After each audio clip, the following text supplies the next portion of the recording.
டேய் மதுரை மீனாட்சி பார்வதி நீதிமன்ற கோர்ட்டில் கேட்டுக்கோப்பா. நாங்கள் கணக்கு போடுறது எல்லாத்துக்குமே ஒரு விளையாட்டத்தை இருக்கின்றது. இன்னைக்கு உள்ள கணக்கு நான் நீதிமன்ற கோர்ட்டில் கணக்கு எடுத்த கணக்கு விட்ட கணக்கில் அப்போ நாங்கள் விட்ட கணக்கு கடவுளே கணக்கு விட்ட கணக்கு எல்லாத்துக்குமே ஒரு விளையாட்டு முற்றுப்புள்ளி வச்சுட்டார். கடவுள்கிட்ட கணக்கு இவ்வளோ தப்பு நடக்கு, இவ்வளோ தப்பு ஓடுது, அதை சீக்கிரமாக முடிக்கணும்.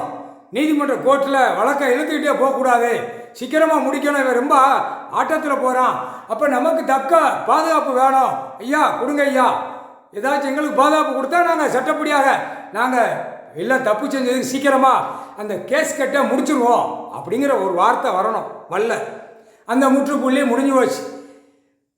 டெல்லியிலேருந்து தமிழ்நாடு வரைக்கும் அரசியல்வாதி அச்சடித்த பேப்பரை நீதிமன்ற கோர்ட்டில் பேப்பரை வழக்காடுறதோ, கடவுளே இவன் அடித்த பேப்பரில் உள்ள நாங்கள் வரணுமா அந்த கேள்வி கேட்க.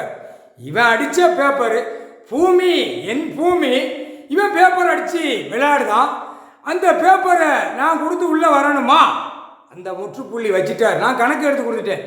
இவ்வளோ நாள் ஏன் டைம், என்ன டைம், ஏன் இலக்கு, என்ன காரணம், என்ன அப்படிங்கிற கணக்கு.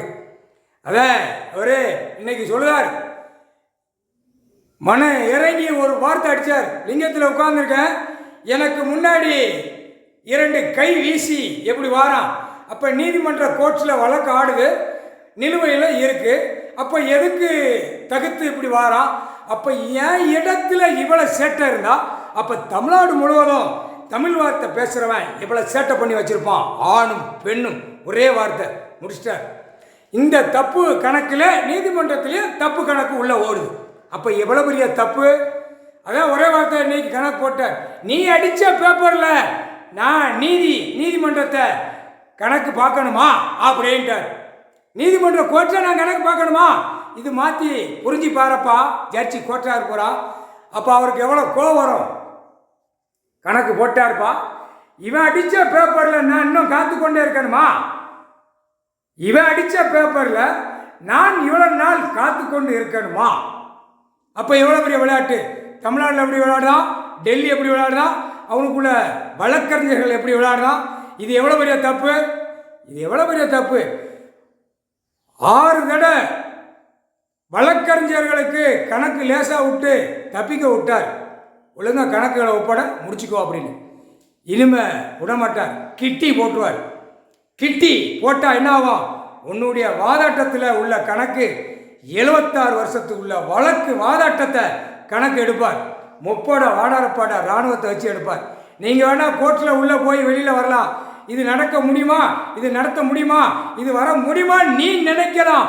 வழக்கறிஞர்கள் இவர்கிட்ட முடியுமா, கடவுள்கிட்ட தலையை குனிஞ்சி அப்படியே பார்க்காரு. என்ன ஆட்டம் ஆடுதா, என்ன ஆட்டத்தில் ஓடுது, நீதினா யாருன்னு தெரியாத அளவுக்கு வழக்கறிஞர்கள் விளையாட்டா அப்படின்னு ஒரு முற்றுப்புள்ளி குத்தி வச்சுட்டார். புரிஞ்சுக்கப்பா, கோர்ட்டில் ஜட்ஜி கொட்டார் பூராமே புரிஞ்சுக்கப்பா. தப்பு செய்கிறதுக்கு நான் கொடுக்கல, நீதி கேட்கான், நியாயத்தை கேட்கான். அநியாயப்பட்டவன் வெளியில் 2 கையை வீசி அவன் பொண்டாட்டி பிள்ளையோட பட்டு மெத்தையில் உருண்டு நக்கி போகிறான். அப்போ எவ்வளோ பெரிய தப்பு, தப்பு எவ்வளோ பெரிய தப்பு. உலகத்தை ஆள்றது அவர் தான் முடியும், எங்களால் முடியாது. எங்களுக்கு நாங்களாம் பதவி வாங்கணும். பார்வதியே நம்ம எல்லா பதவியும் வாங்கி தப்பு கணக்கில் போயிடுச்சு. அதனால் கடவுள்கிட்ட முடியாது, அது அவர் தான் பார்ப்பார், அவர் தான் முடியும், வேறு யாராலும் முடியாது. செகண்டில் சிட்டி கிராமத்தை அலற விடுவார், நட்டுங்க விடுவார், அது அவரால் தான் முடியும். நீதிமன்ற கோர்ட்டில் அலற விடுவார், நடுங்க விடுவார், அது அவரால் தான் முடியும், வேறு யாராலும் முடியாது.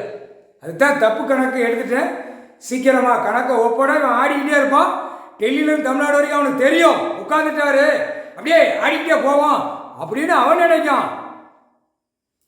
ஒரு அமைச்சர்களை விடமாட்டார், ஒரு மந்திரியை விடமாட்டார், ஒரு வார்டில் இருக்கணும் கூட விடமாட்டார். கணக்கு போட்ட கணக்கு ஏன் எடுக்கலங்கிற கேள்வி ஒரே பாயிண்ட் முடிஞ்சு வச்சு. இராணுவத்தை இறக்குன கணக்கை எடுறா அப்படிம்பாரு. 30 வானரப்படை இறக்கி அவன் சுத்தமாக எடுப்பான். உன்ன மாதிரி கீழே அரசியல்வாதி கவர்மெண்ட் வேலை ஆக்கிறவன் அனைத்து இவன மாதிரி நக்கி பார்க்க மாட்டான். அவனுக்கு 3 வேளை சாப்பாடு உணவு, அவனுக்கு தர்மம் கொடுத்தா போதும். அவனுக்கு